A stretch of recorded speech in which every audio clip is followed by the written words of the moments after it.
Hello বন্ধুরা, জয়াসলে তোমাদের সবাইকে স্বাগত। বন্ধুরা, আমি চলে এসেছি আজকে আমার ছাদ বাগানে তোমাদের সাথে আবার সেই কুদরু গাছের ভিডিও নিয়ে। আমাদের এই কুদরু গাছ আমাদের ছাদ বাগানে বা সবাই যে কোনো জায়গায় আমাদের কুদরু গাছ আছে। তো এই শীতকালে এই কুদরু গাছগুলো আমরা কি করব, তুলে ফেলে দেব নাকি কুদরু গাছগুলো আবার পরিচর্যা করব, না ডাল কেটে দেবো, না কি করব, তো সেটা তোমাদের সাথে আমি শেয়ার করব। তাহলে চলো বেশি দেরি না করে ভিডিওটা শুরু করি। আমি কুদরু গাছগুলো আমার অনেক কুদরু গাছ আছে, পাঁচটা ছটা কুদরু গাছ আছে চারিদিকে আমাদের এই আমার ছাদ বাগানে। পাঁচ জায়গায় 6 জায়গায় আমার কুদরু গাছ আছে। তো আমি কিছু কিছু গাছে রেখে দেবো, যেগুলো নতুন বসিয়েছি কিছুদিন আগে। আমি মাঝে মাঝেই তো ধাপে ধাপে বসাই। তো কিছু কিছু গাছ আমি রাখবো, আর যেগুলো অনেক পুরনো, 1 বছর প্রায় 7-8 মাস হয়ে গেল, তো সেইগুলো আবার আমি কি করব সেটাও তোমাদের সাথে আমি শেয়ার করব আজকে তরুলি বা কুদরু গাছে নিয়ে। তাহলে চলো যা যাক, বেশি দেরি না করে ভিডিওটা শুরু করি। যে পুরনো গাছগুলো দেখায়। দেখো আমার কুদরু গাছগুলো, এটা অনেক পুরনো গাছ। দেখো কেমন শুকিয়ে শুকিয়ে গেছে। এদিকে দেখো এখানে অনেক এই খালি জলের ট্যাঙ্কিটার ভিতর থেকে উঠেছে। দেখো অজস্র গাছ। আমি আরো এখানে এখানে ডাল কেটে কেটে অনেক আগে আমি বসিয়ে দিয়েছিলাম, আমি শেয়ার করেছিলাম তোমাদের সাথে কিভাবে আমি করেছি। দেখো এইগুলো কিন্তু সুন্দর সুন্দর এই যে ডালপালা ছেড়ে গেছে, ছাড়ছে। এগুলো কিন্তু আমি এখন এগুলো কিন্তু কিছু করব না, এগুলো শুধু আমি ডাল কেটে দেবো। তো কিভাবে কাটবো আর একটা আমি তোমাদের দেখাই। আমি এই একটা প্লাস্টিকের কন্টেনারের ভিতরে দেখো আমি করে গাছ ডাল বসিয়ে রেখেছিলাম। দেখো সুন্দর সুন্দর আগা বেরোচ্ছে। দেখো এটাকে আমি এখন অলমেরে তুলে প্লাস্টিক থেকে তুলে আমি টবের বা অন্য কিছুর ভিতরে বসিয়ে দেবো। যাই হোক, আর এই গাছটা আমি এখন পরিচর্যা করব। তো কিভাবে পরিচর্যা করব, তো দেখো আমি তাহলে কিভাবে পরিচর্যা করি বন্ধুরা। তাহলে এই কুদরু গাছটা আমি কি করব, এই কুদরু গাছটা দেখো আমি সুন্দরভাবে ডালগুলো কেটে দেবো। এখন কিন্তু কোনো ডাল বসালে, কুদরু গাছের ডাল বসালে কিন্তু হবে না, শিকড়ই ছাড়বে না। আমি এই জন্য আমি 1.5 মাস আগে যখনই তোমাদের আমি শেয়ার করেছিলাম তোমাদের সাথে ভিডিওটা আমি কুদরু গাছের, তো তখনই আমি বলেছিলাম তোমাদের যদি পুরনো গাছ থাকে তাহলে তোমরা সুন্দর সুন্দর ভাবে বালার মতন করে, গাছ না কেটে বালার মতন করে বস্তার ভিতরে হোক, টবের ভিতরে হোক, কন্টেনারের ভিতরে হোক করে রাখো বিভিন্ন অনেক অনেক চারা। তাহলে দেখবে সুন্দর সুন্দর চারা আমাদের তৈরি হয়ে যাবে। তারপরে আমরা পুরনো গাছগুলো আমরা কেটে দেবো না, আমরা পুরো ডালপালা পুরো ছেটে দেবো। এরকম করে করে সুন্দর শুকিয়ে গেছে।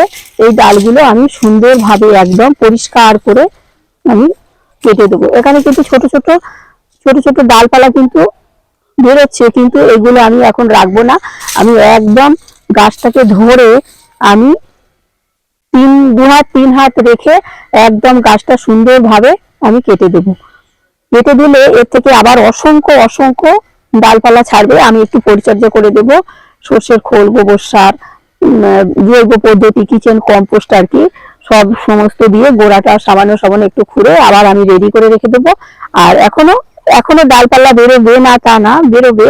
কিন্তু যখনই ফেব্রুয়ারি ফেব্রুয়ারি মাসের শেষাশেষের দিকে সুন্দর সুন্দর একদম পাতাতে ডালপালাতে একদম ভরে যাবে অজস্র, সেটা গাছটা আরো ভালো হবে। যেমন আমরা কোনো গাছ চন্দ্রমল্লিকার বা কোনো গাঁদা ফুলের ডাল যেমন আমরা কেটে কেটে বসাই, পুরনো গাছের থেকে যেমন আমাদের সুন্দর সুন্দর গাছগুলো আরো বেশি ভালো হয়। তো এই কুদরু গাছটাও সেরকম, আমরা যদি এই পুরনো পুরনো ডালগুলো কেটে দিই তাহলে কিন্তু আমাদের এই ডালের থেকে অসংখ্য অসংখ্য আবার শাখা, মানে ডালপালা নতুন নতুন কচি কচি এরকম ডালপালায় ভরে যাবে। তো এখন আমি এই গাছটা সুন্দরভাবে ডালপালাগুলো কেটে দিচ্ছি। দেখো আমি পরিষ্কার করছি, পরিষ্কার করে তোমাদের আবার ফিরে এসে দেখাচ্ছি কতটা কতটা কাটবো এবং আর কি করে রেখে দেবো। শুধু কেটে দিয়ে তো রেখে দেবো না, আরো আমি কিভাবে রেখে দেবো সেটা। এটা অবশ্য লাউ গাছ, এটা লাউ গাছ গেছে। লাউ গাছটা এটা অবশ্য আমি কাটবো না, শুধু আমি কুদরুকি গাছটা আমি এখান থেকে কাটছি। আর এখানে আমার এই কন্টেনারটার ভিতরে একটা তোমাদের গাছ দেখালাম, এটা টবের ভিতর বসিয়ে দেবো। আগে আমি এই গাছটা সুন্দরভাবে পরিচর্যা কেটে নিই, তারপর তোমাদের আবার ফিরে এসে দেখাবো এই গাছগুলোকে আমি আবার কিভাবে রাখবো।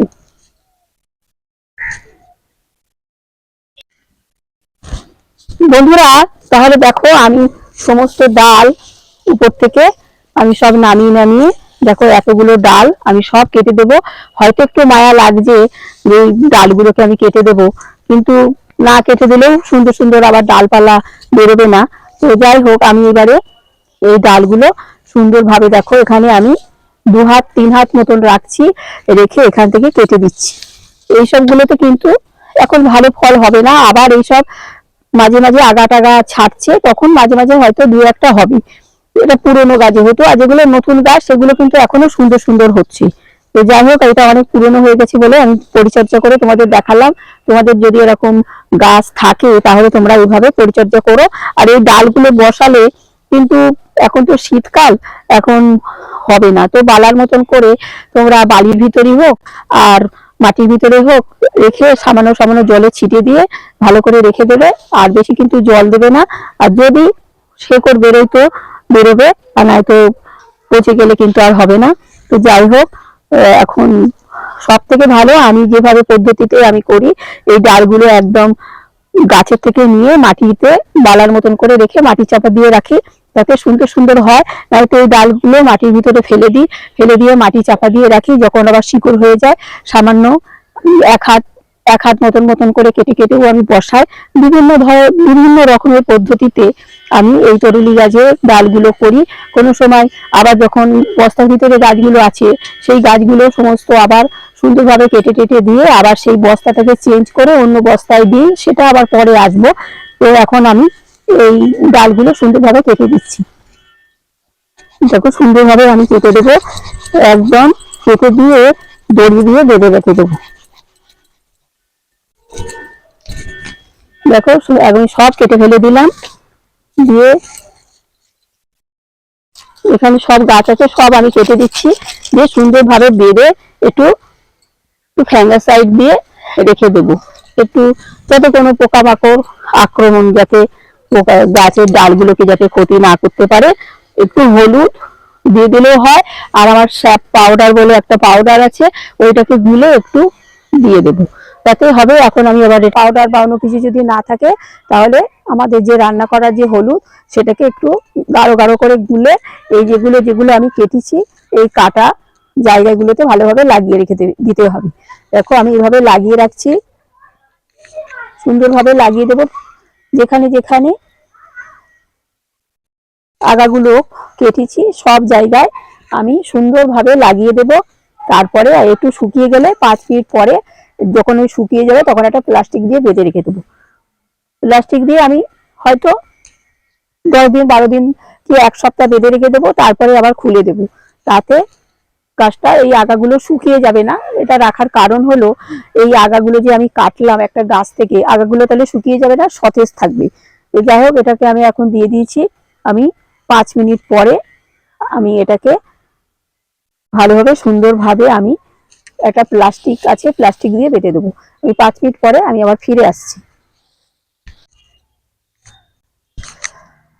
বন্ধুরা আমি 5-7 মিনিট পরে ফিরে আসলাম। এই কুদরু গাছ বা তরুলি গাছের ভিডিওটার সাথে তোমাদের আমি দেখাবো। এবারে আমি এটাকে শুকিয়ে গেছে, যে কীটনাশকটা দিয়ে আমি দিয়েছি ফ্যাঙ্গাসাইড আর কি, তো যাতে গাছটা আর কি পোকা টোকা আক্রমণ না করতে পারে, কোনো কিছু যাতে শুকিয়ে না যেতে না যায়, তো সেই জন্য ভালো করে এটা দিয়েছি। এটা শুকিয়ে গেছে, এখন যাদের কাছে না থাকবে হলুদ দেবে।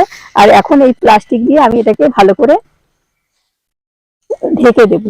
দেখো সুন্দরভাবে আমি ঢেকে দেবো, ঢেকে দিয়ে আমি এটাকে ভালো করে বেঁধে রেখে দেবো। বললাম তোমাদের আমি বেঁধে রেখে দেবো, দড়ি দিয়ে বেঁধে রেখে দেবো। এই 6-7 দিন পরে আমি আবার ফিরে আসবো। তখন মাঝে মাঝেই তো তোমাদের সাথে আমি শেয়ার করি আমার গাছগুলো কেমন হয় না হয়, আমি তখন আবার দেখাবো আমার এই গাছগুলো থেকে কেমন ডালপালা ছাড়ছে, কেমন হচ্ছে, গাছগুলো কত দূর কি হচ্ছে। দেখো আমি সুন্দরভাবে বেঁধে দিলাম, সুন্দরভাবে আমি এই প্লাস্টিকটা দিয়ে বেঁধে দিলাম। দিয়ে এবারে এখানে একটা লাঠি আমি পুঁতে দেব, দিয়ে সুন্দরভাবে আর কি বেঁধে দেব। এই ডালটা সুন্দরভাবে বেঁধে দেব যাতে না পড়ে যায়, না হেলে যায়, এরম ভাবে আমি রেখে দেব। তখন আবার সুন্দর সুন্দর ডালপালা হবে, তখন আমি আবার এই আমার এই ছাদ বাগানে এই যে ঝুলন্ত মাচা, এই ঝুলন্ত মাচায় আমি তুলে দেবো। দেখো তাহলে আমার এটা কমপ্লিট হলো। আমি আরো দুটো গাছের পরিচর্যা করব, আর দুটো গাছ করব না, সেই গাছে এখনো কুঁদরু হচ্ছে। অবশ্য আমি ধাপে ধাপে বসিয়েছি বলে সেই গাছগুলো এখনো কুঁদরু হচ্ছে। এগুলো অনেক পুরনো গাছ, সেই জন্য এইগুলো আমি তোমাদের সাথে এগুলো আমি কিভাবে পরিচর্যা করলাম তোমাদের দেখালাম। কুঁদরু গাছ তো আমি আগেও সব কিভাবে কিভাবে করেছি, কিভাবে বসিয়েছি, কিভাবে চারা তৈরি করেছি সব তোমাদের সাথে শেয়ার করেছি। আর এইটা শুধু আমি পুরনো গাছটাকে আমি কিভাবে রাখবো সেটাই তোমাদের সাথে আমি শেয়ার করলাম। আমরা কিন্তু তুলে ফেলে দেবো না, একদম ফল হচ্ছে না বলে গোড়া ধরে তুলে ফেলে দেবো। আবার এই ডাল পাওয়া কিন্তু খুব কষ্টসাধ্য। এই তরুলি গাছের ডাল আর পটল গাছের ডাল মোটে পাওয়াই যায় না। আমি একটা ডালই কালেক্ট করেছিলাম, তো সেই তার থেকে আমার এত গাছ। তোমরা যদি একটা গাছ যে কোনো উপায়ে কালেক্ট করতে পারো, তাহলে এর থেকে বিভিন্ন পদ্ধতিতে সুন্দর সুন্দর ভাবে কিন্তু চারা তৈরি করা যাবে। একটা গাছ যদি একবার আমরা লাগাতে পারি, তাহলে কিন্তু আমাদের সারা জীবনই, বলবো সারা জীবনই আমাদের এই কুঁদরু হবে। কুঁদরুটা এমনই একটা সবজি, বলার মতন না। একদম ফেব্রুয়ারি মাস থেকে শুরু হয়, একদম এই যে ডিসেম্বর মাসের পরের আর কি, প্রায় 1 বছর ধরে, 1 বছর ধরে প্রায় হয়ে যায়, 8 মাস 9 মাস প্রায় হয়েই যায়, সারা বছরই হয়ে যায়। আর মাঝে মাঝে একটু শীতে একটু কম হয়, আগেও বলেছি এখনো বলছি। তো এক একটা গাছে কিন্তু প্রচুর হয়। আমার আরো দুটো গাছ আছে, এখনো অনেক হচ্ছে, তুলছি, মাঝে মাঝে তুলি, মাঝে মাঝে আমি সবজি তোলাতে তোমাদের দেখায়। তো এই গাছগুলো আমি দুটো গাছ পরিচর্যা করব, আর 3টে গাছ পরিচর্যা করব না, ওইগুলো একটু ভালো আছে। তো এটা দেখালাম। আবার যখন আমি বস্তার ভিতর থেকে স্থানান্তরিত করব, তখন কিভাবে করব অন্য গাছ, সেটা তোমাদের সাথে পরে আমি আবার আসবো। আসি তাহলে, সবাই ভালো থেকো, টাটা। বন্ধুরা, এবারে আমি এই গাছটাকে কি খাবার দেব, আমি সুন্দরভাবে গাছটাকে আমি তো বেঁধে দিলাম, বেঁধে দেওয়ার পরে সুন্দরভাবে গোড়ার থেকে চারিদিকে আর কি খুঁচিয়ে দেবো, নিড়ানি দিয়ে সুন্দরভাবে আস্তে আস্তে সাবধানে খুঁচিয়ে দেবো। মাটিটা একটু সরিয়ে সরিয়ে দেব, দিয়ে তার উপরে আমি সর্ষের খোল একদম সাইড দিয়ে দিয়ে দিয়ে দেবো, যাতে গোড়ায় দেবো না, একদম আমার যে বড় খালি জলের ট্যাঙ্কিটা, ট্যাঙ্কির সাইড দিয়ে একদম দিয়ে দেবো। দিয়ে মাটি চাপা দিয়ে দেবো, যে মাটিগুলো সরিয়ে সরিয়ে রেখেছিলাম ওইটা আবার চাপা দিয়ে রেখে দেবো। এবং আমার যদি আরো আমার ম্যাজিক সার তৈরি করা থাকে, সর্ষের খোল, গোবর সার, সামান্য গোবর সার আর সর্ষের খোল আর মাটি দিয়ে, সেটাও সামান্য একটু দেবো। তো এইভাবে আমি এখন রেখে দেবো, পরবর্তীতে আমি আবার তোমাদের দেখাবো। এইভাবে পরিচর্যা